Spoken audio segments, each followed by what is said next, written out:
যারা এই 2 দিন ধরে যেই ছেলে মেয়েগুলো, যেই নারী পুরুষগুলো, যেই স্ত্রী, যেই কন্যা, যেই ছেলে অসভ্যতার নোংরামি করছে, গান বাজাইতেছে, ঢোল বাজাইতেছে, ডেকসেট বাজাইতেছে আর নাচানাচি ফালাফালি করছে, যেই অসভ্য মেয়েরা, মহিলারা, যাদের ঘরের স্ত্রীরা বেপর্দা বেহায়া রাস্তায় রাস্তায় হাঁটতেছে, যেই ছেলেগুলো 1 ওয়াক্ত নামাজ না পড়ে মুসলমানের বাচ্চা, অথচ গান বাদ্য, নাচ গান, হই হুল্লুর, ছবি দেখা, নাচ দেখা, মেয়ের পিছনে হাঁটা, পার্ক রেস্তোরাঁয় ঘোরা, এটাতেই সময় পার করছে। এই হাইওয়ান, এই অসভ্য জানোয়ারদের তাকওয়া কোথায়?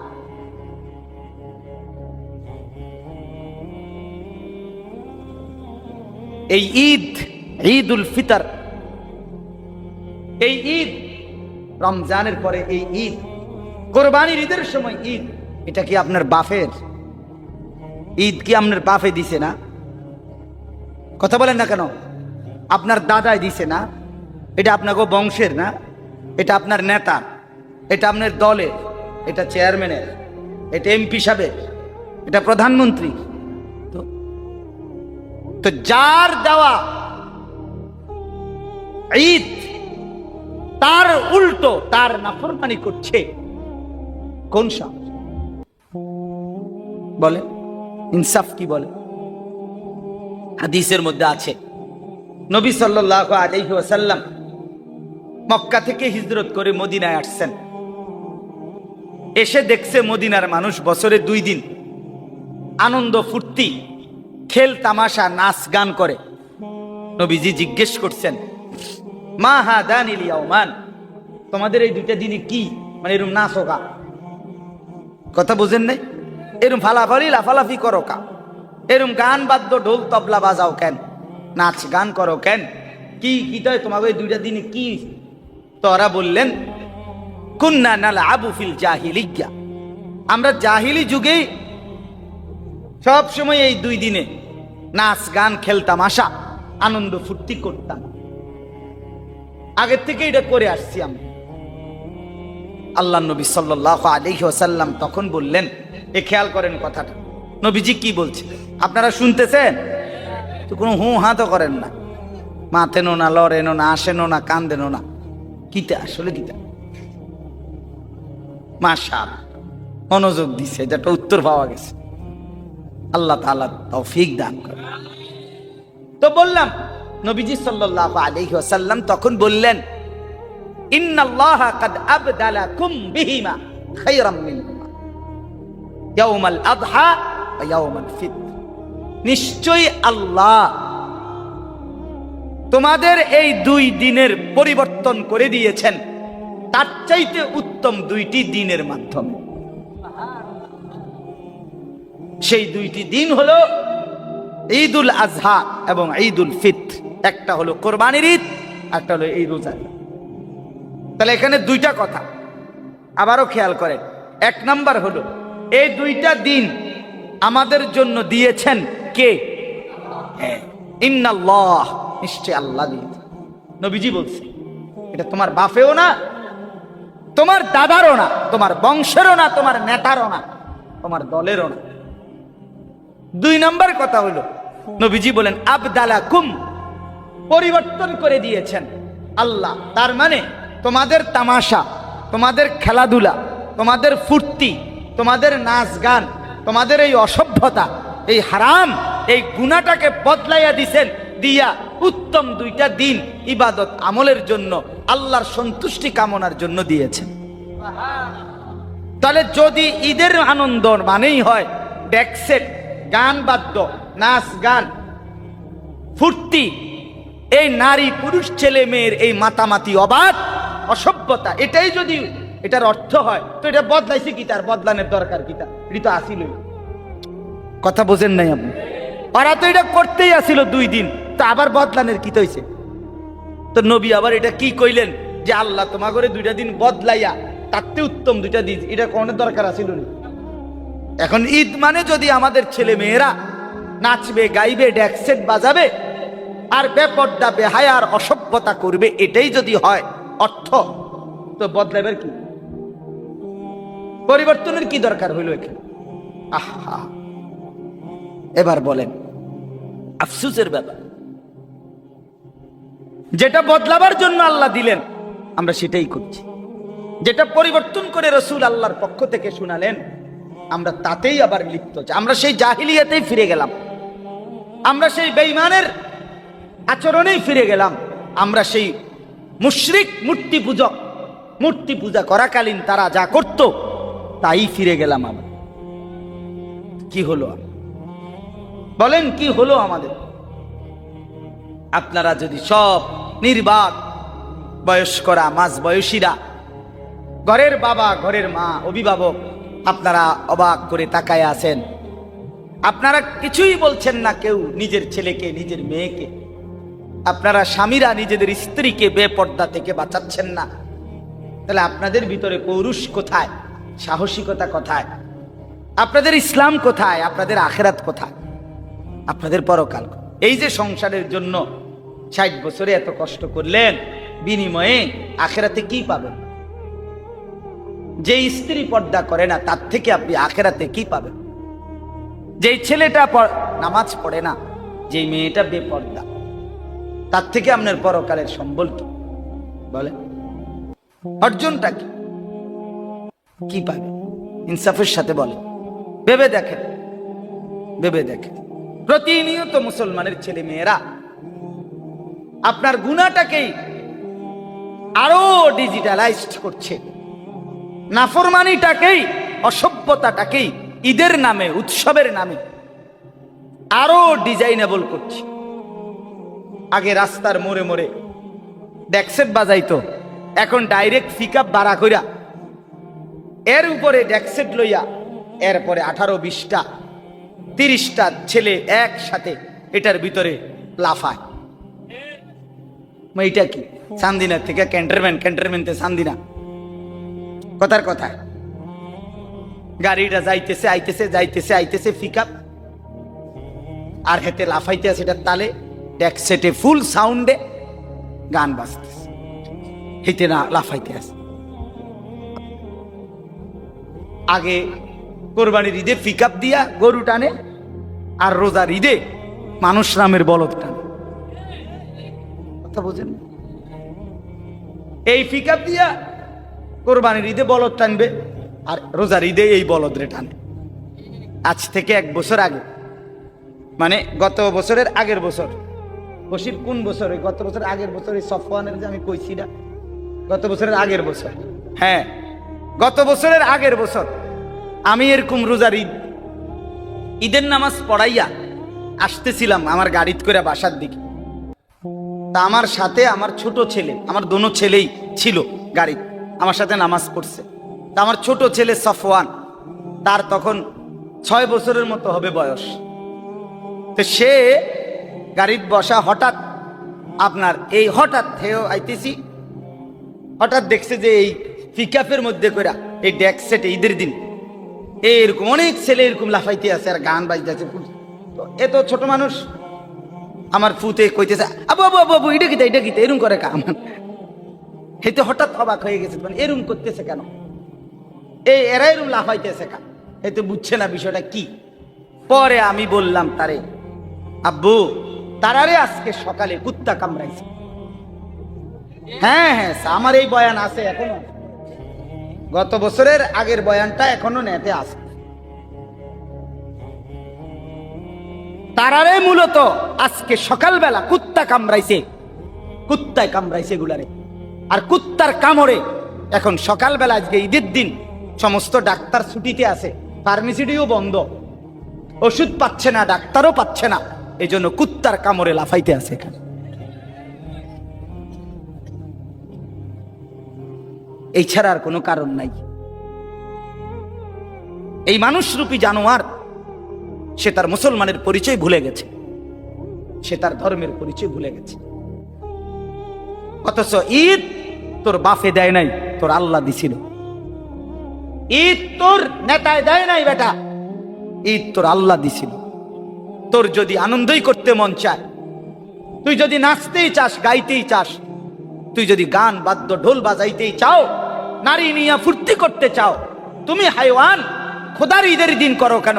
তুমি আলগা দিন বানায় লও, তোমার নাচনের আলাদা দিন বানাও। কথা বলেন না কেন? তুমি আলাদা দিবস বানায় নাও। তুমি আল্লাহর দেওয়া নিয়ামত, আল্লাহর দেওয়া দিন, ঈদ আল্লাহ দিচ্ছেন, রাসূলুল্লাহর জবান দিয়ে উচ্চারিত হয়েছে, ইন্না লিকুল্লি কওমিন ঈদান ওয়া ইন্না হাদা ঈদুনা। নবী বলছেন প্রত্যেক জাতির নির্দিষ্ট ভিন্ন ভিন্ন খুশির দিন আছে, আর এটা এই রোজার শাওয়ালের প্রথম দিন, জিলহজের 10ম তারিখ। নবী বলেছেন এটা আমাদের ঈদ, এটা আমাদের ঈদ। তাহলে নবীজি বললেন এটা আমাদের ঈদ, নবীজি বললেন এটা আল্লাহ দিয়েছেন, ইন্নাল্লাহা কাদ আবদালাকুম, আল্লাহ পরিবর্তন করে দিয়েছেন। তাহলে যেটা আল্লাহর দেওয়া, যেটা রসুলের দেওয়া, যেটা নবীজির বলা, সেইখানে আমরা নাফরমানি করা, আমাদের মেয়েরা বেপর্দা চলবে, রাস্তায় রাস্তায় হাঁটবে, আমাদের স্ত্রীরা বেপর্দা চলবে, আমাদের ছেলেরা এক ওয়াক্ত নামাজ পড়বে না, নাচবে গাইবে, এটাই কি ছিল এই গত 1 মাসের রমজানের এতগুলো ইবাদত দিয়ে আল্লাহ তাআলার চাওয়া? এটাই ছিল না। একটা ওষুধ 30 দিন খাওয়ার পরে 6টা ওষুধ, প্রতিদিন 6টা করে ওষুধ 30 দিন খাওয়ার পরে এটার মেয়াদ, এটার সুস্থতা, এটার টেম্পার, এটা কি 12 ঘন্টা 24 ঘন্টাও থাকে না? আপনি বলেন 30 দিন পরে ঈদের চাঁদ উঠলো, তাহলে সন্ধ্যা 6টা বাজে যদি চাঁদ ওঠে, পরের দিন ঈদের দিন সন্ধ্যা পর্যন্ত 6টা পর্যন্ত তো 24 ঘন্টা, ঠিক কি না বলেন? এই 24 ঘন্টাও বুঝি তোমার 30 দিনের রোজা, 30 দিনের তারাবি, 30 দিনের ইফতার, 30 দিনের সাহারি, তোমার 10 দিনের এতেকাফ, সবে কদরের এই দোয়া, কান্নাকাটি, কোনো কিছুর মেয়াদ রইল না, সব ছিঁড়া ফেলাইলা। এই 24 ঘন্টার ব্যবধান, 24 ঘন্টাও বুঝি ওষুধের মেয়াদ থাকে না। কি রোজা রাখলো, কি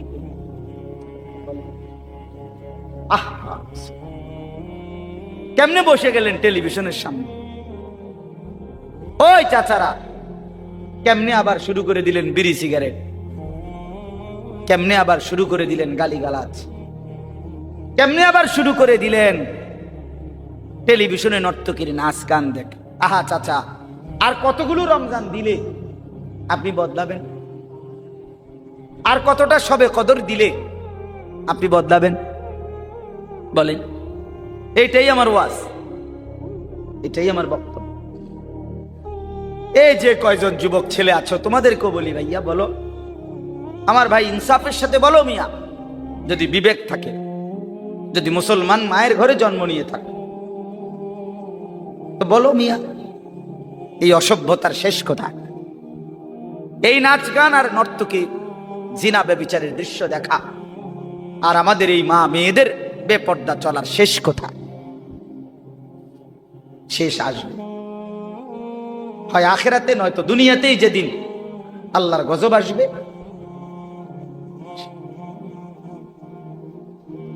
যেদিন বেঈমান কর্তৃক নির্যাতিত হবে, যেদিন কাফের কর্তৃক জুলুমের শিকার হবে, সেদিন চোখের পানিতে জমিন ভাসবে।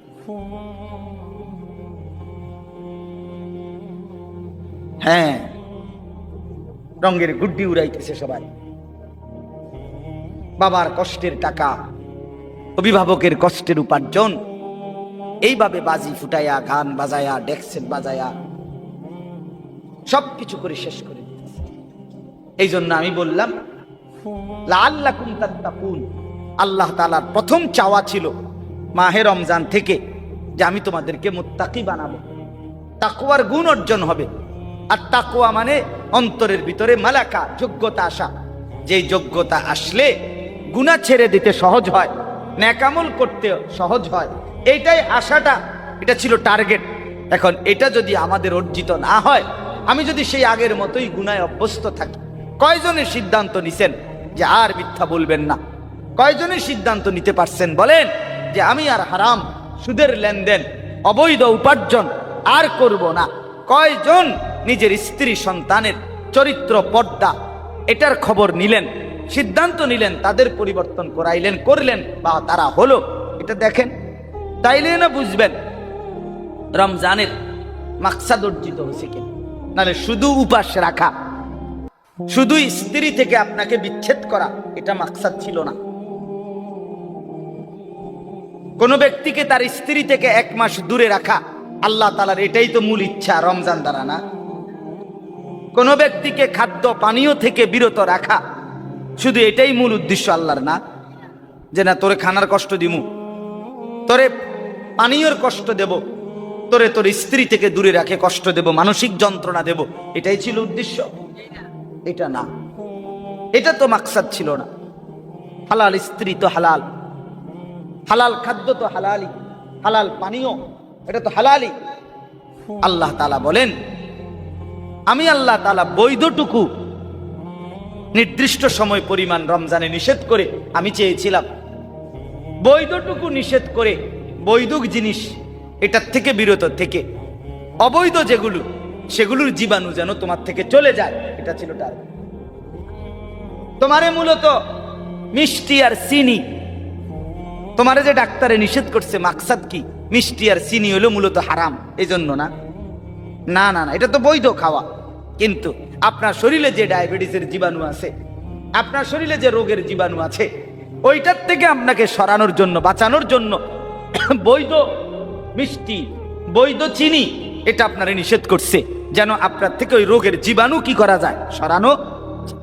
আপনারে গরুর গোশত খাইতে, আপনারে চিংড়ি মাছ খাইতে, পুঁই শাক খাইতে নিষেধ করছে, আপনার শরীরে চুলকানি বেশি, অ্যালার্জি বেশি, এই জন্য। তাহলে অ্যালার্জির জীবাণু, চুলকানি, এটা আপনার থেকে সরানোর জন্য এগুলো হালাল। গরুর গোশত খাওয়া হালাল না হারাম? চিংড়ি মাছ হালাল না হারাম? পুঁই শাক হালাল না হারাম? তো এটা তো হালাল ছিল, হালালটা নিষেধ করে দিছে ডাক্তার। মূল উদ্দেশ্য কি? এগুলোর থেকে আপনাকে বাঁচানো, ফিরানো? না না, মূল উদ্দেশ্য হলো আপনার থেকে রোগের জীবাণু সরানো।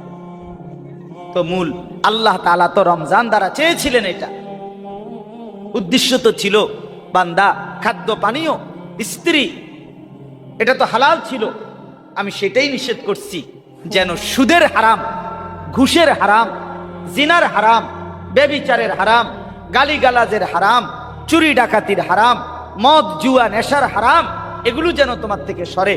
অবৈধ উপার্জনের হারাম, বেপর্দা জিন্দিগির হারাম, নাচ গান আর আল্লাহর নাফরমানির যেই হারাম, ওই জীবাণুগুলো যেন তোমার থেকে সরে যায়, এই জন্য চেয়েছিলাম। কিন্তু হলো কই? হলোটা কোথায় বাপ? নতুন করে আবার যারা গুনাহ শুরু করে দিয়েছেন পূর্ণোদ্যমে, তা আপনাদের তাকওয়া কোথায়? আপনাদের ফায়দা কোথায়? উপকার কোথায়? এটাই আমার কথা। এটা ভাইবা দেখে, আপনারা যদি কেউ গুরুত্ব নাও দেন, আমার বাপ জিন্দিগি শেষ হয়েই যাবে। হ্যাঁ, তামসার জিন্দিগিও শেষ হয়, আবার মেহনতের জিন্দিগিও শেষ হয়। যে ঘুমায় থাকে তার জন্য, যে দুপুরে ঘুমাইছে তার জন্য নির্দিষ্ট সময় পরে বিকাল হয়ে যায়, যে পরিশ্রম করতেছে তার জন্য নির্দিষ্ট সময়েই বিকাল হয়ে যায়, প্রতিটা রাত ভোর হয়ে যায়। তাহাজ্জুদের মুসল্লায় যে রাত কাটায় তারও ভোর হয়, মদের আড্ডায় যে রাত কাটায় তারও ভোর হয়, জেলখানার রাতও ভোর হয়, বাসর রাতও ভোর হয়। ভোর হয় কিনা? সময় থেমে থাকে না, জিন্দিগি থেমে যায় না। বাটপার, সিটার, কাফের, বেঈমান, অসভ্য জানোয়ার, হারাম নাফরমান, তার হায়াতও শেষ হচ্ছে। ইমানদার, নেককার, সেজদাওয়ালা, বন্দিগিওয়ালা, তার জিন্দিগিও কি হচ্ছে? শেষ। দেখার বিষয় হলো আখিরাতে কি হবে, এটাই আল্লাহ তাআলা বলছেন। ইয়া আইয়ুহাল্লাযীনা আমানুত্তাকুল্লাহ, যে আয়াত আমি পড়ছিলাম সূরা হাশরের আয়াত, কোরআনুল কারীমের 28 নম্বর পারা, 59 নম্বর সূরা, সূরা হাশর। এই সূরার 18, 19, 20 এই 3টি আয়াত পড়ছিলাম। এই শুধু তরজমা শুনেন। আল্লাহ তাআলা বলেন, ইয়া আইয়ুহাল্লাযীনা আমানুত্তাকুল্লাহ, হে ঈমানদারগণ, হে মুমিনগণ, ইত্তাকুল্লাহ, তোমরা আল্লাহকে ভয় করো, তাকওয়া অবলম্বন করো, গুনাহ ছেড়ে দেওয়ার মতো অভ্যাস করো, নেক আমল আদায় করার অভ্যস্ত হও। এটাই তাকওয়া, এটাই আল্লাহকে ভয় করা। যে আল্লাহকে ভয় করে সে গুনাহ করে না, যে আল্লাহকে ভয় করে সে মালিকের গোলামি ছাড়ে না, তার নামাজ ছুটে না, সে হারাম রোজগার করে না। এটাই তাকওয়া। আল্লাহ তাআলা বলেন, আমি এটাই চাই বান্দা। ইয়া আইয়ুহাল্লাযীনা আমানুত্তাকুল্লাহ, হে মুমিন ঈমানদার, আল্লাহকে ভয় করো, তাকওয়া অবলম্বন করো। কোরআনুল কারীমে রব্বুল আলামিন এই শব্দ বারবার বলেছেন, একবার দুইবার না, বারবার। ইয়া আইয়ুহাল্লাযীনা আমানুত্তাকুল্লাহ, ইয়া আইয়ুহাল্লাযীনা আমানুত্তাকুল্লাহ। মুমিন, আল্লাহকে ভয় করো। তুমি ঈমানদার, তোমার পরিচয় মুসলমান, তুমি মুসলমানের ঘরে জন্ম নিয়েছো, তুমি মুমিন, তুমি আলতু ফালতু না, তুমি বেঈমান না, কাফের না, তুমি হিন্দু নও, বুদ্ধ নও, মুশরিক নও, তুমি ইহুদি নও, খ্রিস্টান নও, তুমি মূর্তি পূজক না বান্দা, তুমি মুমিন, তুমি কালেমাওয়ালা, তুমি ঈমানওয়ালা। তুমি আমাকে ভয় করবে না তো কে করবে? আমি আলহামদুলিল্লাহ ফজরের নামাজ পড়ে ঈদের দিন বাসায় আমার বিবি বাচ্চা নিয়ে আমি তালিম করছি। স্বাভাবিকভাবে আমি ফজরের পরে অল্প সময় তালিম করি বাসায়, আমার বউ বাচ্চা নিয়ে, শুধু আমার বিবি আর আমার 4 জন সন্তান, 2টা ছেলে 2টা মেয়ে, আলহামদুলিল্লাহ। তো আমার ছোট মেয়ে, এটা 2.5 বছর, ওরেও ঘুমেতে উঠাইছি, আব্বু আব্বুর সাথে বসো, তা আমার কোলে বসায়া তালিম করছি। ফজরের নামাজ পড়ে আমার ছেলে, বড় ছেলের বয়স 12 বছর, ছোট ছেলের বয়স 7.5 8 বছর, 8 বছর হয় নাই, 7.5 বছর। মেয়েটার বয়স 14 বছর, আর ছোটটা কোলের 2.5 বছর। তো এদেরকে সহ, আমার বিবি সহ, আমার ছেলে মেয়েদেরকে বললাম, আব্বু আমরা মুসলমান, আমরা মুমিন, মনে রাখো বাপ। একটু পরে ডানে বামে ঈদের আনন্দ করতে গিয়ে অনেকের ঘরে, অনেকের রাস্তায়, অনেকের বাড়ির সামনে নাচবে, গাইবে, গান বাদ্য হবে, ঢোল বাজনা বাজবে। বাকি আমরা মুসলমান, আমরা ঈমানদার, আমাদের আখিরাত আছে। একটু কষ্ট হইলেও বাপ হজম কইরো। আমি ছেলে মেয়েদেরকে আমি নিজে বাসায় বুঝাইয়া কইছি, একটু হজম করো, আমাদের জন্য এটার অনুমতি নাই। আমরা ইনশাআল্লাহ আখিরাতে মজা করব, আমরা আখিরাতেই ফুর্তি করব ইনশাআল্লাহ। আর দুনিয়া চলো আমরাই মজা করি ঘরে বসা, আমরা রান্না বান্না করি সবাই মিল্লা, এটা ওইটা কুইটা দিই। আমি অনেক কিছু আনছি বাজারের থেকে, চলো এগুলো আমরা রান্না বান্না করি, সবাই মিল্লা কাজ করি, মজা করি আমরা। তো গুনাহের এই পরিবেশ, চারিদিকের মানুষগুলো নাচছে গাইতেছে, মনে করলেই তোমরা ভাইবো না যে তোমরা মনে কষ্টে আছো, না না, ইনশাআল্লাহ একটু সবর করলে আখিরাতে মুমিন শুধুই হাসবে, আর নাফরমান অনন্তকালের জন্য শুধু কাঁদবে। আজকের হাসি শেষ হয়ে যায়, আজকের কান্না শেষ হয়ে যায়, কিন্তু মৃত্যু পরবর্তী হাসলে আর কোনোদিন কাঁদবে না। মৃত্যু পরবর্তী মুমিন হাসলে আর কান্না নাই, নাফরমান কাঁদলে খোদার কসম আর হাসি নাই। হ্যাঁ, আমরা বেকুব না মিয়া, ছেলে পেলে তোমাদেরকেও বলি মিয়া, পরের নারী দেখা, পরের ছবি দেখা আর অসভ্যতায় জীবন কাটানো, এ কোনো বুদ্ধিমানের কাজ না, এ কোনো চালাক মানুষের কাজ না। জিন্দিগির সমস্ত ফিকির হারাম রোজগার, অবৈধ উপার্জন করে তুমি যে সংসার চালাচ্ছ, আরে বেওকফ, এই স্ত্রী সন্তান তোমার মৃত্যুর পরে, তুমি দুনিয়া থাকতেও এরা তোমার 2 পয়সার মনে রাখবে না। 2 পয়সার। বাপ বিদেশ, বাপের কষ্টের রক্ত পানি করা টাকার 2 পয়সার মূল্য দেয় না বউ বাচ্চা। এত কষ্টের মেহনতের টাকা, আর এরা এখানে 2 হাতে ফালতু কাজে মোবাইলের এমবি ঢুকাইয়া এরপরে ফালতু কাপড় চোপড় গহনা কিনা বেচারার বিদেশের এই কষ্টের টাকা সব শেষ করে দেয়। তো দুনিয়াতেই তো কোনো কদর করে না। আমি তো এইবারও উমরার সফরে সৌদি আরব মক্কায়, এইবারও আমি প্রবাসীদের রোমে গেছি, বয়ান করছি প্রবাসীদের জন্য আলাদা, তারপর রোমে বয়ে বইয়া 12 জন 14 জন 20 জন 30 জন কত যুবক দেখলাম। আহা কি কষ্ট করে, কি কষ্ট। এক রুমে 16 জন থাকে, 12 জন থাকে, কোন রকম। একদিকে দেখছি জ্বর উঠছে, নিচে ফ্লোরে আপনার একটা চাদর বিছানো, এটার মধ্যে শুয়ে রয়েছে, কেউ নাই, কে কার খবর নাই, সবাই তো ডিউটি, 12 ঘন্টা 16 ঘন্টা 14 ঘন্টা ডিউটি। এই কসবা বাড়ি ব্রাহ্মণবাড়িয়ার ওইদিকে এক ছেলে আমারে এইবারও জড়ায় ধরে এমন কান্দা, কইতেছে কহুজুর আজকে 8 বছর হয় আমি আসছি বিদেশ। কহুজুর আল্লাহরে সাক্ষী রেখা বলি, 8 বছরে কোনোদিন একটা রোগের জন্য কোনোদিন একজন ডাক্তার দেখাই নাই, একটা ভালো কোনো ওষুধ কোনোদিন খাই নাই, একটা নাফা হয়তো ব্যথা বেদনার একটা ট্যাবলেট নিজে নিজে কিনা খাইয়া লাইছি, কোনোদিন ডাক্তার দেখাই নাই। কারণ হলো ডাক্তার দেখাইলেই ওষুধ নিলেই কমপক্ষে 15,000 টাকা 20,000 টাকা শেষ হয়ে যাবে। এই টাকাগুলো জমায়া জমায়া বাড়িতে পাঠাই। সে নিজে বলছে আমার কহুজুর সুখ কি জিনিস, আনন্দ কাকে বলে, বিদেশে থাইকা আজকে গত 8 বছরে কোনোদিন আমি দেখি নাই, হুজুর কেউ দেখছে কিনা। এই হলো হাল সুখের কোন দিন। এই কষ্টের টাকা, আমার ব্যথাটা কোথায়, অস্থিরতাটা,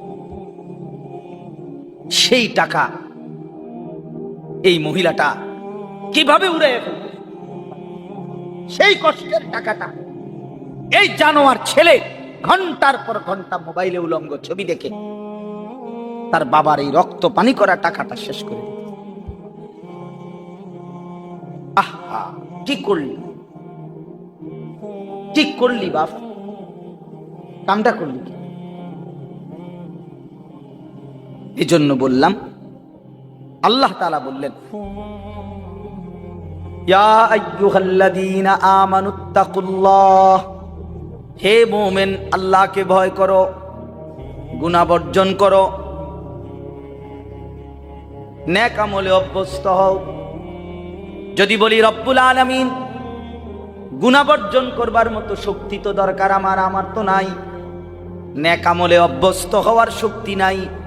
আল্লাহ বলেন এজন্যই তো রমজান দিলাম, একটা মাস আমি আল্লাহর হুকুম মেনে রোজা নামাজ তারাবি এতেকাফ শবে কদর এই সবগুলো ইবাদত মাত্র একটা মাস কষ্ট করে করো, লাআল্লাকুম তাত্তাকুন, তাকওয়ার দৌলত আমি তোমাকে দিয়ে দেব, আমি মুত্তাকি বানিয়ে দেব, তাকওয়ার যোগ্যতা আমি দিয়ে দেব।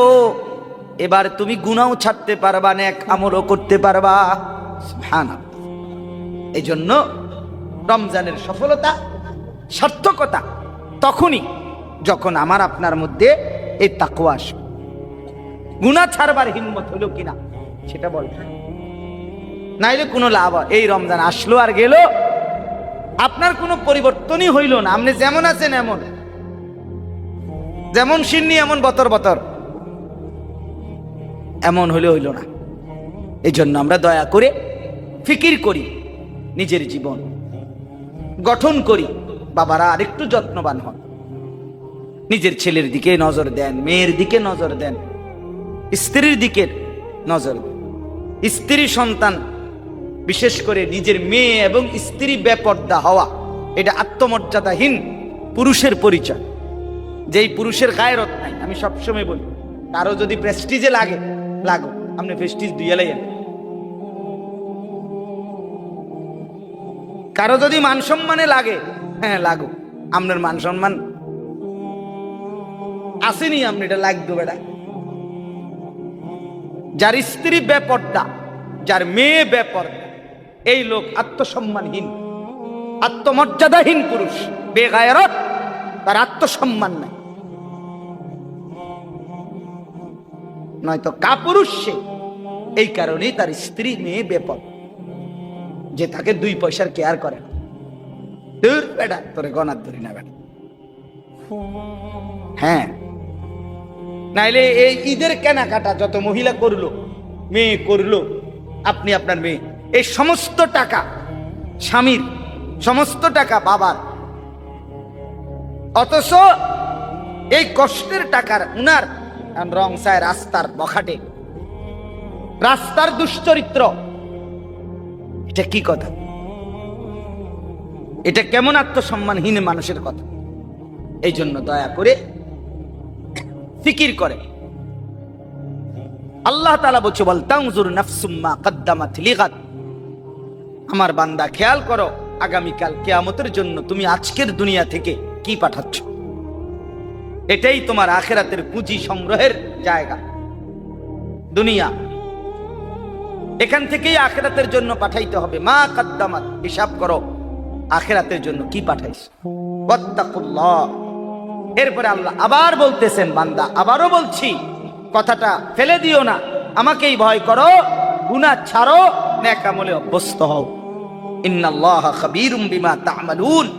এরপরে আল্লাহ বলেন, শোনো বান্দা ইমানদার, তোমাকে বলছি আমি কিন্তু তোমরা যা করছো তার পূর্ণ খবর রাখছি।